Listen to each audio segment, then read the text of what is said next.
pretty small presence here, but certainly the last century has seen a lot of impact on the city from Yale. And Chris has something to add. The science buildings on our left, the Gothic one here is the Stirling Chemistry Laboratory by Delano and Aldrich. And in good Gothic fashion, it has appropriate ornament on it, carvings of Bunsen burners and benzene rings and such. The university made a conscious decision to build everything in this area out of brownstone, and they stuck with that for a long time until they got to this building here, which is Croon Hall, one of the latest additions, and for the forestry school, one of the great efforts, early great efforts to build sustainably. So that's one of the, I think that's Yale's first building to get LEED certification, designed by an English architectural firm whose name I've got to look up here. It's, where is it on the list? So, Hopkins Architects, that's right, with Centerbrook, yeah. On your right is one of the building landmarks from the great spurt of modernist buildings that Yale commissioned beginning in the 1950s. This is the Ingalls Hockey Rink by Eero Saarinen. Great romantic, unlike a lot of modernist buildings that are very functional and rational in design, this one makes a great romantic swoop to form a really enticing space inside. That's partly suspended from that huge concrete arch. Ahead of us, there's a large open area which has recently been cleared by Yale, and this is where they're getting ready to build 2 new residential colleges, which they hope will be built to designs by Robert A.M. Stern, who's also currently the Dean of the School of Architecture. And back in the background, the clearing, at least temporarily, has given us a wonderful panorama of Yale towers. The dark brick building is the student health building. Then the tower in scaffolding is Payne Whitney Gym, which we'll see again. And the sort of Art Deco Gothic tower of the Hall of Graduate Studies. On your left, you're seeing backyards of some of the Hill House Avenue houses. And here is some of the infill that they're doing, that this whole area will be much more densely developed when the colleges are built. This is Rosencrantz Hall. And on your left, with the crow-stepped gables, one of the Yale Secret Society buildings designed by McKinley and White in 1884. And we're crossing over the Farmington Canal, built in the 1820s. As a canal to bypass the Connecticut River and bypass Hartford and capture all the water transport business for New Haven. The canal was not a great success. It was filled in the 1840s and converted to a railroad. After the railroad went out of business, it's gradually being turned into a pedestrian and bicycle hiking, walking trail. This section done by Balmori and Associates, landscape architects. The engineering buildings continue on our left with Malone first, the yellow stone by Clark Pelly, then a red brick building by Josiah Cleveland Cady, who built a lot for Yale in the 1880s and 90s. Most of his buildings have been demolished, but this is one of the survivors. And then just straight here. And then just beyond that, the big pleated concrete facade of a building by Marcel Breuer, the Bauhaus professor who came to teach at Harvard and then had a practice in New York. The big dome in front of us is from the bicentennial buildings, Yale's brief affair with Beaux-Arts architecture. We think of Yale mostly as Gothic in style. But for a moment here, they used limestone and French classical style, built for the university bicentennial in 1901.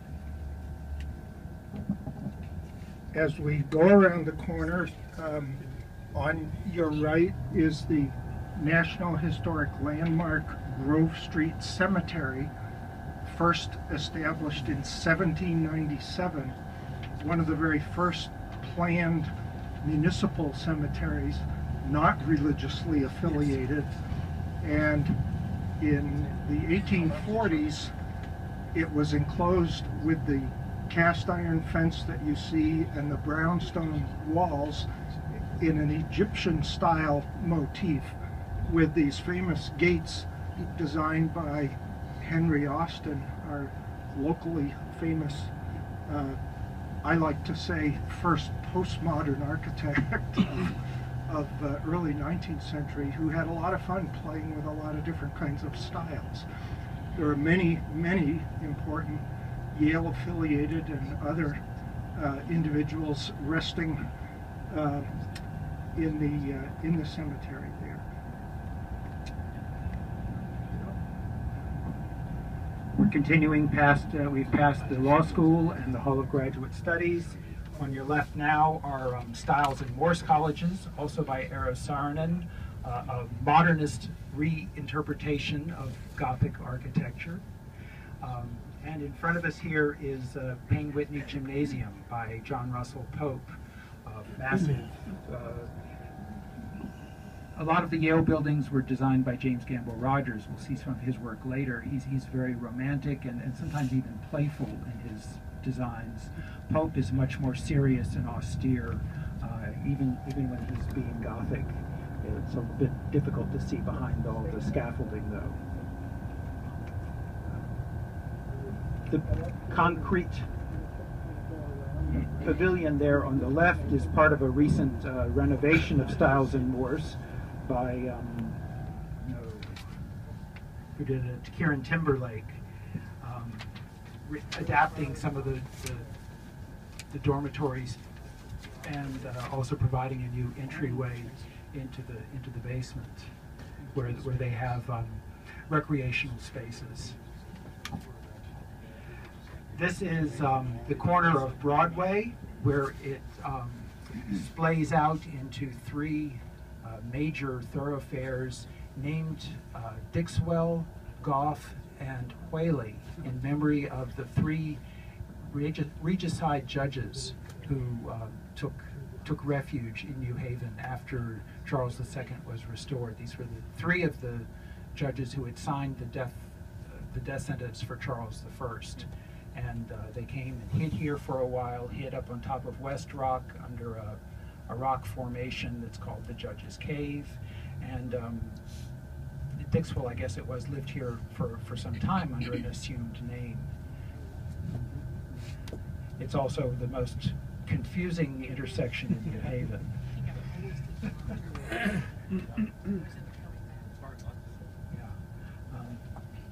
Nice Colonial Revival building here was originally a funeral home designed by a local architect named Charles Scranton Palmer. And just past it on your right, we have Christ Church by George Bodley in the 1890s. Bodley's better known as the architect of Washington Cathedral, an English Gothicist and arts and craft designer, and Carlton Granbury of New Haven designed the modern parish house with its arched ceiling, arched roofs. Here you get some of the, some more of Stiles, Saarinen, Stiles and Morse College on your left. Yale has put a lot of effort into renovating this area as a shopping district, primarily geared towards students and student families and visitors, and landscaping the parking lot here, planting American elms, which are sort of the symbol for the city of New Haven. A Towers Golde project, yes, along with Herb Newman too, wasn't it? Yeah, Herb. So now we're going down Elm Street between some of the great colleges. On the right is the Memorial Quadrangle, designed by James Gamble Rogers, and then later remodeled by him when they converted to the college system. Here and in other places you'll see the moats along the college buildings, which Rogers designed to give them a bit of distance and a bit of privacy from the street. And then Beatrix Farrand, the landscape architect, came along and conceived plantings for them and a lot of what she planted were flowering trees that, because of the lower level of the moat, puts the flowers right at eye level so that you can see and appreciate them. And again, they help provide a little screening for the inhabitants inside.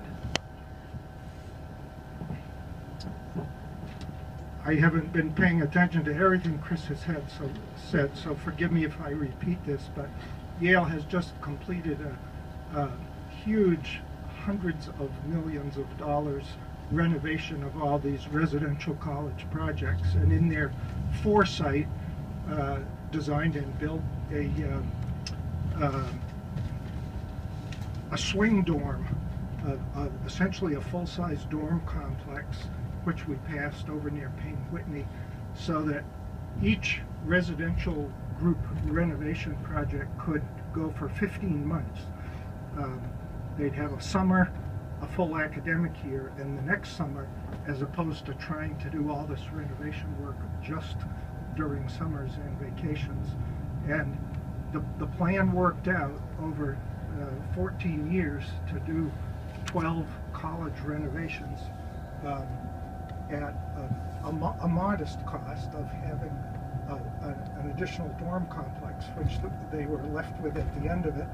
And the law school has taken that over now as a residential group for their people.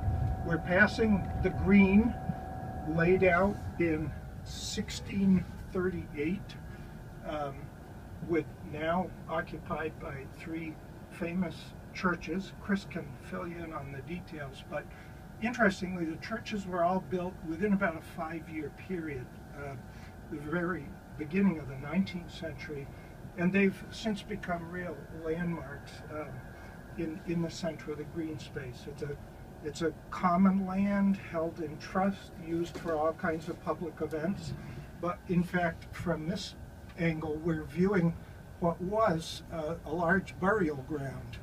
And we had a local news event last year when a big oak tree that had been planted in 1909, it came down in one of the hurricanes, and there were a number of skeletons entwined in the roots that were exposed. You can go to the New Haven Museum now and see an exhibit about what happened and some of the artifacts that were found. In fact, there was a time capsule embedded in the concrete foundation of the plaque that was associated with the tree, because it was a Lincoln commemorative tree. And they opened the time capsule last year and found a lot of interesting artifacts, and eventually planned to reinter the bones that came up. But it was when this burial ground became full that the plans were made to create the Grove Street Cemetery that we spoke about. We're now on Chapel Street, some would say the heart of the commercial part of downtown New Haven, with a lot of the high-end shops and restaurants, including the Union League Cafe, a notable piece of architecture. Maybe I'll let Chris fill you in on more of the details. Also on your right are the beginnings of the Yale Art Row, a series of buildings built for art departments and classrooms and museums. The first here is Street Hall from 1863 by Peter B. White from New York. Then the Old Yale Art Gallery from 1927 by Egerton Swartwout. And then the Yale Art Gallery by Louis Kahn. And all 3 of them have been renovated in the last 10 years by a Polshek partnership, which changed its name to Ennead Architects in the process. And on the left, we also have Kahn's Yale Center for British Art. So this is Kahn's first and last major projects of his career, for which he's well known. Straight ahead, the Art and Architecture Building by Paul Rudolph, and also recently renovated by Charles Gwathmey. So you have this whole lineup of art facilities right here. And the Yale Rep on your left, formerly a Calvary Baptist Church by Is that Russell?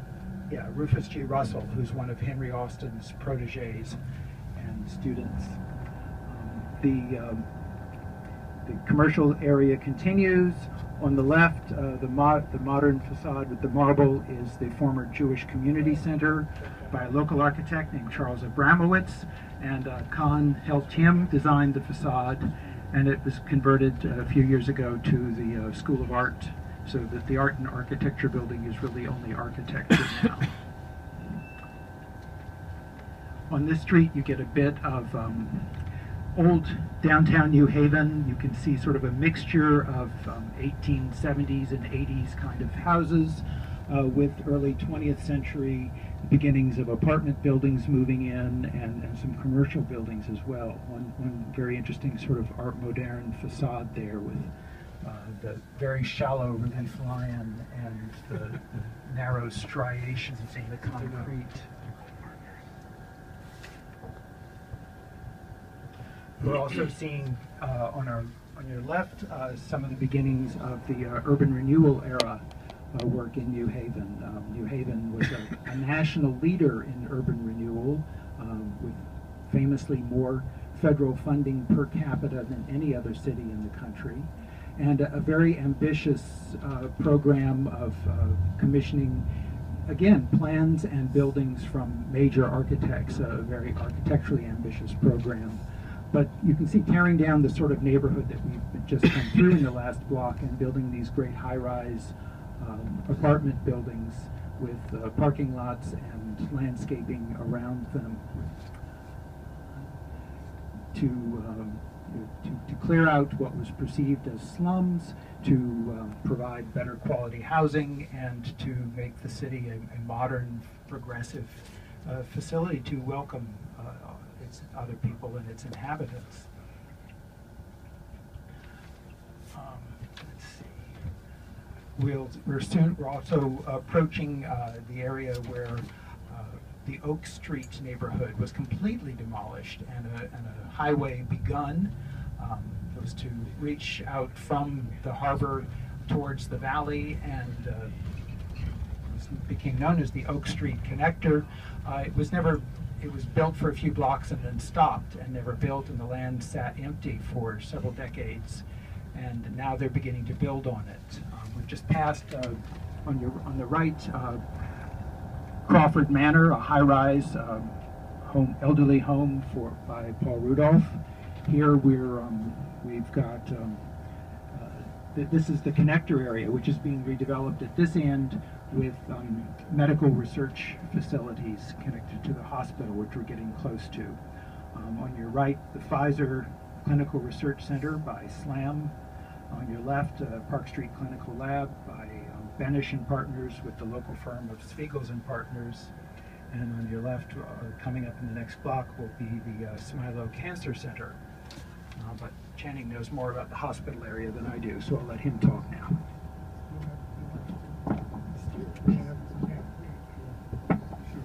Thank you, Chris. So the Smilo Cancer Hospital is part of a super block that's been developed over the decades by Yale New Haven Hospital, going back to the first cross plan of some modest towers by Douglas Orr and Frank Winder back in the late 60s and 70s. It's had several additional wings, and there's kind of a series of concentric circles of architectural developments that go from this core outwards in various directions. Here's the entrance to Smilo, again by Shepley Bulfinch, architects from Boston, and to its right, also on your left as we go around the corner, the children's wing of Yale New Haven Hospital, built about 1992. I date it to being one of my bigger projects, doing the site design for it, and subsequently my daughter was born here, if you'll forgive me. We're going past a little white frame medical office building structure on our right. designed by King Louis Wu, a notable graduate of the Yale School of Architecture. And the brick building on your left with the narrow windows is one of my favorites, the Lippard Laboratory, Yale School of Medicine. It's kind of a square pinwheel in plan, if you will. And we're passing the so-called PET Center for Photonics and Medical Imagery with a lot of greenery on the roof there, recently renovated by Tim Brewer Architects. The Dana Building addition on your left obstructs some of the rather nice older early 20th century buildings back there. And we're coming up to the corner where diagonally we're looking at the end of the Anlian Center, a lab research building and education building for Yale School of Medicine by Venturi Scott Brown in association with Payette Architects, completed a few years ago. And a big important addition to this neighborhood, bringing about 1,000 pretty high-paying medical research jobs into the neighborhood. We're passing on your left the older core of the School of Medicine, early 20th century buildings, and late 19th century that have been renovated repeatedly and continue to be renovated. On our right is a complex by Frank Gehry, the distinguished California-based architect. This was commissioned as the Yale Psychiatric Institute and has some of his signature metal cladding. Now, if you look down to your left, you can see a big limestone building with hardly any windows. That's Philip Johnson's Laboratory for Epidemiology and Public Health. I want you to know that this was built within a few years of his glass house. And talk about a contrast in fenestration. This was a lab to keep the germs in. And beyond it is the steel frame of a new medical office building going up in what was one of those quote air spaces of Route 34, the highway, that is going to bring some more jobs to our neighborhood. Back to Chris. Tag team. We've got sort of a nice panorama from here, starting on your left with the biomedical laboratory by Pelley Clark Pelley, the epidemiology lab that you saw right in front, one of the low-rise urban renewal era shopping plazas. And then in front of us is the sunk Oak Street connector, that I was telling you about, which is gradually going to be filled in and built on, and the frontage roads on either side of it will become city streets, is the plan. So where we're undoing some of the urban renewal era fascination with highways and automobile-centered planning. And the steel skeleton that Channing was pointing out is one of the first parts of that project to be built. Straight ahead of us, we've got towers of downtown New Haven, including the one with the large concrete grid on it is 360 State, a big apartment building recently built right in the center of downtown. That's one of the great changes that's happened in the last decade or so, is the reemergence of downtown residential development. Also on your right, the red brick Catholic Church by Richard Williams, a turn-of-the-century local architect. This was St. Anthony's for an Italian Catholic congregation. This area known as the Hill was very much of an Italian neighborhood. And now you can see the highway that's been filled in and sort of serving as a parking area for construction vehicles and materials at the moment. Right directly across it is the Temple Street Garage, parking lot designed by Paul Rudolph. Easy off the highway to capture suburbanites coming in to shop at the mall. That was built in more of the urban renewal area. And on the right, Tower 1 and Tower East by Charles Moore and Associates. And the tall... Tower 1 was built about the same time as the Knights of Columbus Tower on the left by Kevin Roche and John Dinkaloo, and Charles Moore, being sort of typically Charles Moore perverse, looked at the Knights of Columbus Tower with its massive corners and decided that what he would build was a building that didn't have corners. It's got open space at the corners that are cut off instead. As we turn on the left is Gateway Community College, a new building that has taken the place of the Urban Renewal Shopping Mall and department stores, which went the way of many downtown shopping centers. This is by Perkins and Will. Beyond the Knights of Columbus building, there was a huge Coliseum, also by Kevin Roche and John Dinkaloo. This is near an area where there was historically a creek actually running along this sunken highway. It was filled in early on after it became very polluted, but the ground was unstable and wet, and so when they built the Coliseum, they put the parking garage on the roof since they couldn't dig down for it. It's an interesting idea. It led to a lot of practical problems, and the building was demolished. And the city is now working on plans to redevelop that large parking area that you see off on the right with a mixed-use development, hotels and residences and businesses as well. Church Street in front of us is the downtown historically commercial and business district. If you look straight ahead, you can see East Rock gleaming in the distance. That's again one of the beauties of New Haven is its natural setting.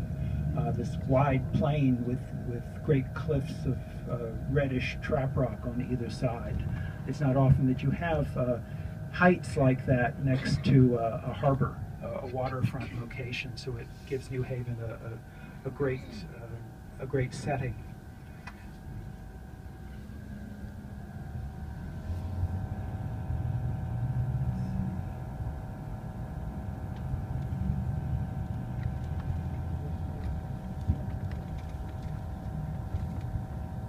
You see a number of historic commercial buildings.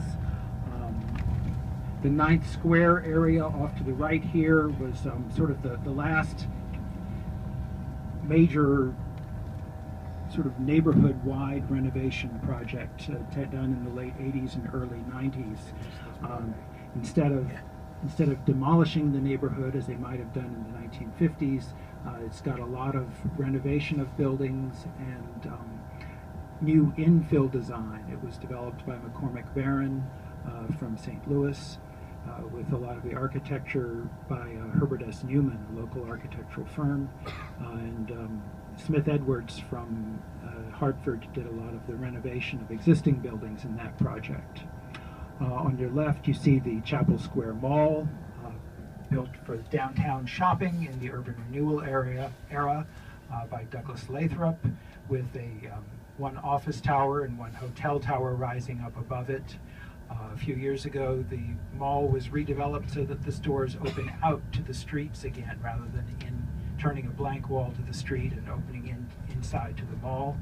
And the upper level was converted to apartments, as were the two handsome white terracotta buildings on the right with early 20th century facades, and then converted to apartments and condos above.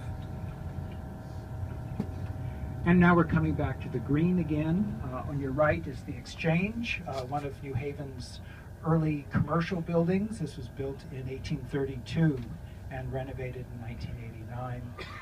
If we go by, you'll see that it's got a big domed cupola on the top. Originally lit a light well down through the building. It was one of the first commercial buildings to sort of go beyond residential scale. The green is on the left again, with the three churches that you'll see. Trinity Episcopal Church, built out of the trap rock, designed by Ithiel Town. Center Congregational Church, the first Congregational Church, designed by Asher Benjamin. Construction supervised by Ithiel Town, who doubtless made some modifications to the design. And then beyond it, United Church, designed by Ebenezer Johnson, with David Hoadley as the builder, who again in those days would have been responsible for determining a lot of the details. And it's a very complicated story. They actually sent away to John McComb in New York for a design, and Johnson modified it, and Hoadley probably modified it some more. The New Haven Courthouse by Allen and Williams here, being renovated. An interesting design that's a near copy of St. George's Hall, a combination auditorium and law court building in Liverpool. On the right, the former SNET headquarters building by Douglas Orr and R.W. Foote, with Art Deco designs symbolizing telecommunications. That's been converted to apartments. Another courthouse by William Peterson and Associates. On your left, this whole area north of the green again was a residential area until the 20th century, and we've got a couple pieces of that remaining. The red brick house was home to two presidents of Yale, father and son, both named Dwight, and Woolsey rather, and then another house with several eras of remodeling done to it. Yale was going to build colleges on this site, ran into problems with the city, and this commercial building and apartments were built instead. On the right, we've got one remnant of New Haven's industrial past. We couldn't fit many of them in, but this was a foundry along the canal and railroad line. You did get some industrial use as well.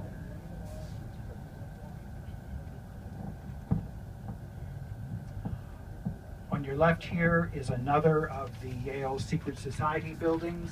This one by architect Don Barber, built in about 1910, I think. I can't find it on the list. Okay, yes, it's called Berzelius, and the little triangle park was one of the again, a donation, a piece of leftover land given by James Hillhouse, who was a developer, lived on the left and bought up and sponsored sort of urban improvement projects at the end of the 18th and early 19th century. Hillhouse was involved with Yale's first great rebuilding around 1800 with a master plan by the painter John Trumbull. He was one of the people who got Grove Street Cemetery started. He planted elm trees all over the city. I suspect that he may have had a hand in the fact that all three downtown churches built new buildings at the same time, and that seemed to have a somewhat coordinated design. So Hillhouse was all over the place, and one of the things he did was lay out this street that we're about to turn right onto, which is named Hillhouse Avenue in honor of the family. This was to be a fashionable new residential neighborhood just outside the original 9-square plan of the city. Hillhouse laid out the street, but not much was built until the next generation, when his son, James Abram Hillhouse, began recruiting friends and neighbors to come build houses. He managed to get a number of them to use his favorite architect, Alexander Jackson Davis. And the result is a really wonderful example of the antebellum 1830s and 40s idea of a picturesque residential quarter with houses in these early romantic styles with trees and grass all around them. The really sort of the early suburban setting.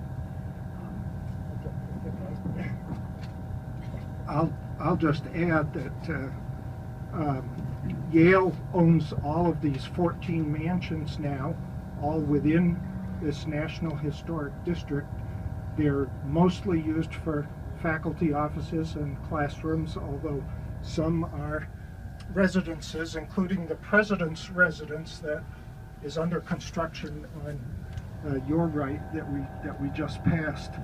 A house first by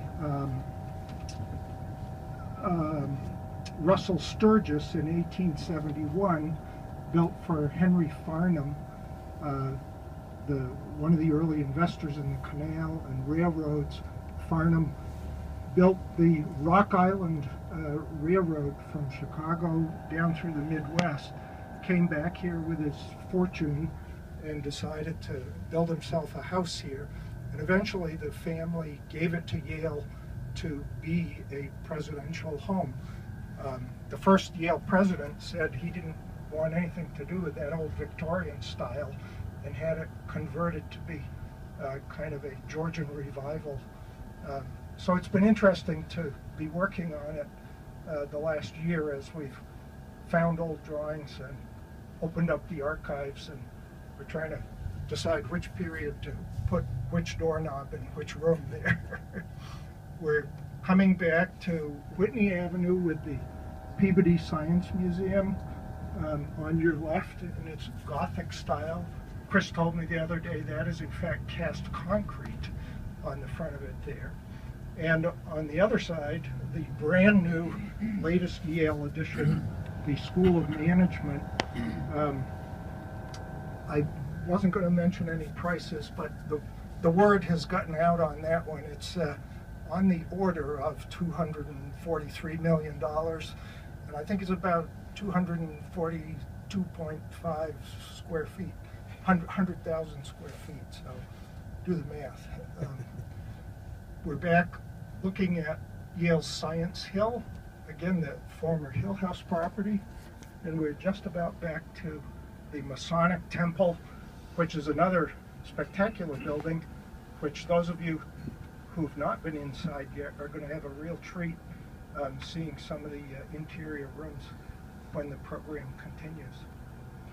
Chris, any final comments? Thank you, Chris, and thanks for your interest in the tour.